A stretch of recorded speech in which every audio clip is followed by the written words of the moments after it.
just discussed the concept of infection control as well as some of the methods of infection control. Before we move on though, what are the two most important things we can do to prevent the spread of infection? Hand washing and personal protective equipment. Excellent. Now we are going to spend some time discussing how we can reduce the rate of infection in our patients. Here is an easy question for you. How do you think we can reduce the rate of infection in our patients? Think back to our last session. The words we repeated: prevent. We can reduce the rate of infection in our patients by preventing exposure to blood-borne infections. Great. So what are the methods to prevent exposure to infection? Precautions. And what are the two types of precautions again? Standard precautions and transmission-based precautions. In the last session, we briefly mentioned these terms but did not go into any detail.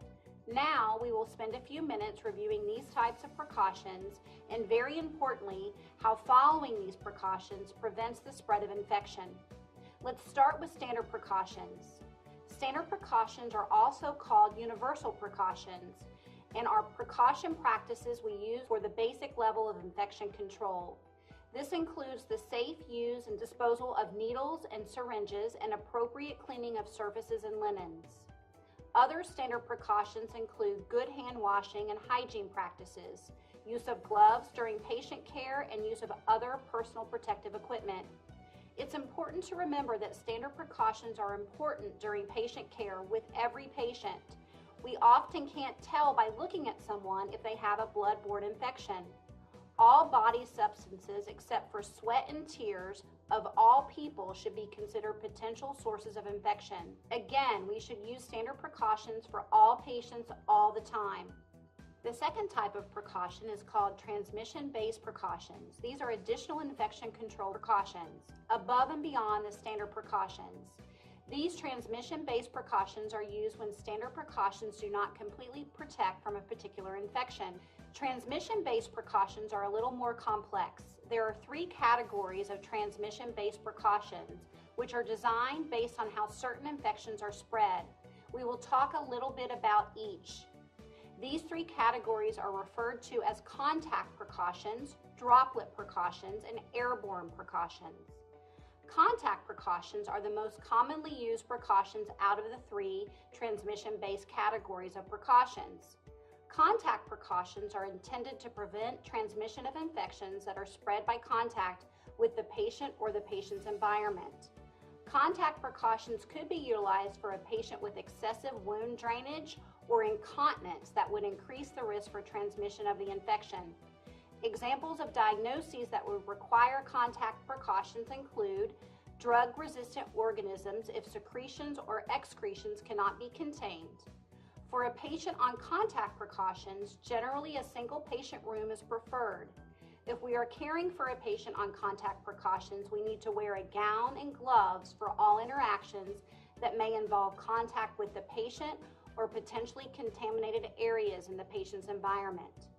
Next, we have droplet precautions.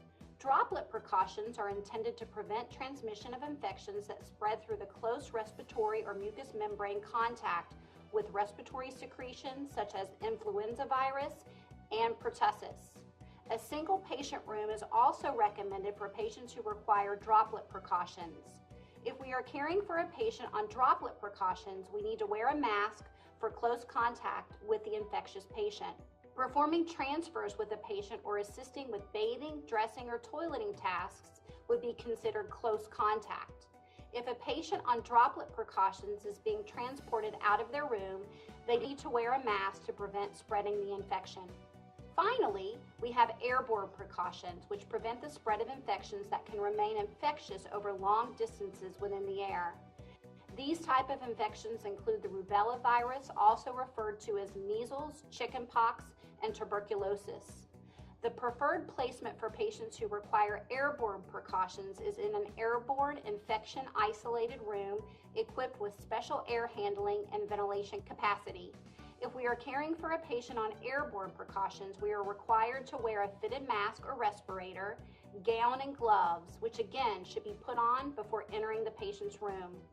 Don't forget that contact precautions, droplet precautions, and airborne precautions are all in addition to standard precautions of hand washing and gloves.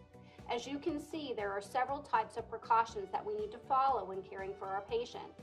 This will reduce the risk of infection for us and for our patients.